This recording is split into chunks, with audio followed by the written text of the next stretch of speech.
নমস্কার, আমার চ্যানেলের পক্ষ থেকে আপনাদের সবাইকে জানাচ্ছি স্বাগতম। আজ আমি আপনাদের সাথে বিদেশি পিঠা উৎসবের একটি ব্লগ শেয়ার করছি। আমার ভিডিওগুলো আপনাদের ভালো লাগলে অবশ্যই আপনারা কমেন্ট, লাইক এবং সাবস্ক্রাইবের মাধ্যমে আমার পাশে থাকবেন। আমাদের এখানে কোনো অনুষ্ঠান করলে আমরা যতজন বাঙালি আছি আমরা সবাই মিলে কাজগুলো ভাগাভাগি করে অনুষ্ঠানগুলো সম্পূর্ণ করে থাকি। যেমন কোনো অনুষ্ঠান করলে সবার প্রথমে মাথায় আসে রান্না অথবা খাবার দাবারের চিন্তা। সেই জন্য আমরা বাঙালিরা একে অপরের সাথে যোগাযোগ করে ঠিক করি কি রান্নার বা খাবার দাবারের আয়োজন করা হবে।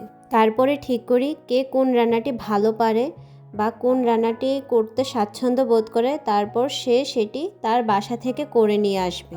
সেই অনুযায়ী আমি বাসা থেকে ক্ষীরের পাটিসাপটা বানিয়ে এনেছি আর সাথে বানিয়েছি বেগুন ও টমেটো দিয়ে ভর্তা। আমি বেগুন ও টমেটোগুলোকে ফয়েল পেপার দিয়ে চুলায় পুড়িয়ে নিয়েছি। তারপর সেগুলোর জলগুলো শুকানোর জন্য আমি কড়াইতে কিছুক্ষণ নেড়ে নিয়েছি। তারপর সর্ষের তেল, শুকনা মরিচ, পেঁয়াজ, ধনেপাতা, লবণ দিয়ে ভালো করে নেড়ে নামিয়ে ফেলেছি।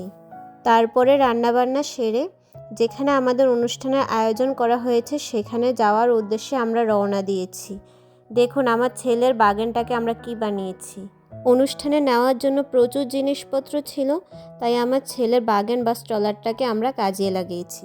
তারপর আমাদের গন্তব্যস্থানে পৌঁছে সবার বানানো পিঠাগুলো আমরা একে অপরের সাথে হাতে হাত মিলিয়ে সাজিয়ে পরিবেশন করলাম। তারপর আমরা কিছু ছবি তুললাম পিঠাগুলোর। এখানে প্রত্যেকটা পিঠা অনেক সুন্দর হয়েছে এবং এগুলো সবাই নিজের ঘরে তৈরি করেছে।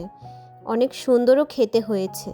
এখানে বাঙালিরা যারা ছিল তারা একজন আরেকজনের সাথে যোগাযোগ করে বলেছে যে একজন যে পিঠা বানাবে অন্যজন আর সেই পিঠাটি বানাবে না, ভিন্ন ধরনের পিঠা বানাবে।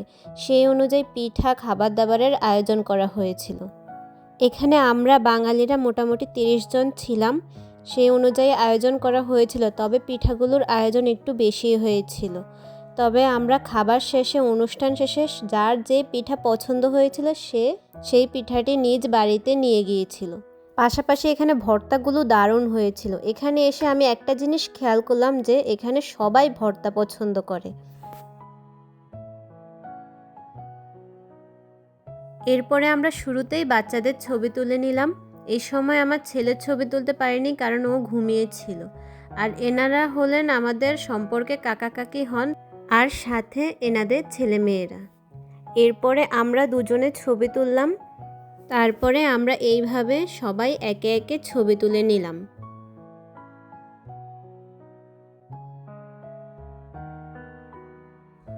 তারপরে আমার ছেলে ঘুম থেকে ওঠার পর ওর সাথে একটা ছবি তুলে নিলাম। আমাদের এই পিঠা উৎসবটি করেছিলাম যেই কাকা কাকির সাথে পরিচয় করিয়ে দিয়েছিলাম ওনাদের বাসার নিচে একটি হল রুমে। দাঁড়ান আপনাদের পুরো হল রুমটা দেখিয়ে দিচ্ছি। এখানে রান্নাবান্না করার জন্য কিচেনের ব্যবস্থা আছে, তবে এখানে কোনো রান্নাবান্না করা হয় না, আমরা যে যার বাড়ি থেকে করে নিয়ে আসি। এই হল রুমটা অনেক বড়, তাই আমরা সব বাঙালিরা ঠিক করি যে আগামীতে কোনো অনুষ্ঠান করলে এই হল রুমেই করব। এছাড়াও ওনাদের আরেকটি হল রুম আছে, ওটিও অনেক সুন্দর। এখানকার প্রত্যেকটি প্রজেক্টে বাসার নিচে হল রুম আছে। আমাদের বাসায়ও আছে, তবে তুলনামূলক সেই হল রুমটি ছোট হয়। এরপর আমরা একে একে খাবার দাবার সেরে নিলাম। খাবার দাবার শেষে আমাদের কিছু অনুষ্ঠানের আয়োজন করা হয়েছিল, যেমন নাচ, গান, মিউজিক বাজানো ইত্যাদি নানান রকমের অনুষ্ঠান। এই যে দেখুন না, এই ছেলেটি অনেক ভালো গিটার বাজাতে পারে। ও এখন গিটার বাজিয়ে আমাদের সামনে পরিবেশন করছে। অনেক সুন্দর হয়েছে ওর বাজানোটা।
এইভাবে নানান অনুষ্ঠানের মাধ্যমে আমাদের সেই পিঠা উৎসবটি শেষ হলো।